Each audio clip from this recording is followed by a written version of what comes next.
Oxiriga yetilmagan dahshatli halokatlar. Birinchi qism. 2011-yilning 11-may kuni 6 yoshli mana bu Timothy ismli bola oxirgi marta Amerikaning Illinois shtati Aurora shahrida o'zining maktabidan onasi Emmy bilan chiqib ketgan ekan. Chunki Emmy maktabga o'z-o'zidan shunchaki dars vaqtini o'rtasida kelib, oilaviy sabablarga ko'ra o'g'lini olib ketmoqchiligini aytadi.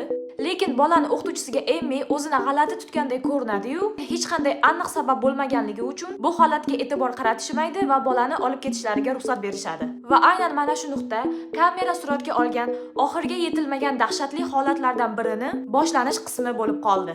Voqeaning boshida Timothy juda ham xursand bo'ladi, chunki unga onasi bilan birga vaqt o'tkazish juda ham yoqar ekan. Aslida ham ular boshida vaqtini juda ham yaxshi o'tkazishdi, chunki Emmy o'g'lini akvapark va zoopark kabi ko'ngilochar joylarga olib borib, har bir o'tkazilgan onlari esda qolarli bo'lishini ta'minladi. Xuddi Timothy bu joylarga oxirgi marta borayotganidek. Lekin bu yuzaki xursandchilik ortida haqiqatdan xavfli holat yashiringan edi.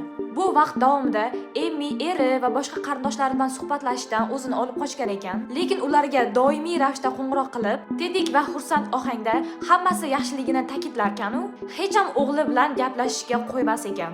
Emmy aynan Timothyni hech kim bilan gaplashtirmayotgani esa uning qarindoshlarini shubhalantira boshlabdi. Hattoki erining qo'ng'iroqlarining birida xavotir olmasligini ko'p marotaba ta'kidlagan. Ularni nimaga Timothyni bizdan uzoqlashtiryapti degan yagona savol qiynardi. Ammo bu quruq gaplar oila a'zolarini tinchlantirmadi. Bu vaqtda Emmy o'g'li bilan bir mehmonxonadan boshqasiga ko'chib, borgan sari uyidan uzoqlashishni boshlagan edi. Mehmonxonalarda ularni ko'rgan odamlarning aytishicha, Timothy juda ham xursand ko'ringan ekan, lekin Emmy borgan sari o'zini g'alati tuta boshlabdi. Masalan, ular bir mehmonxonaga to'xtaganlarida Emmy yaqin atrofdagi do'konga chiqib, u yerdan bloknot va ruchka sotib olganligi ma'lum bo'ldi. Umuman olganda bunday ko'chib yurishlar 3 kun davom etdi. Orada Emmy oxirgi marta qaynonasi bilan gaplashdi va u yana Timothy bilan gaplashishga ruxsat bermadi. Qaynonasining aytishiga ko'ra, u tetik va xursand ohangda gaplashgan bo'lsa-da, so'zlarining ortida qandaydir muhim va ahamiyatli narsani yashirayotganligi bilinib turgan ekan. Shunday qilib Emmy 14-may kuni kechasi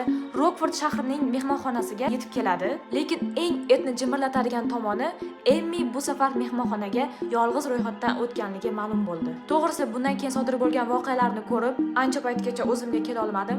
Agar sizlarga ham voqeaning davomi qiziq bo'lsa, kommentariyada o'zingizning fikringizni yozib qoldiring va keyingi videolarda ko'rishguncha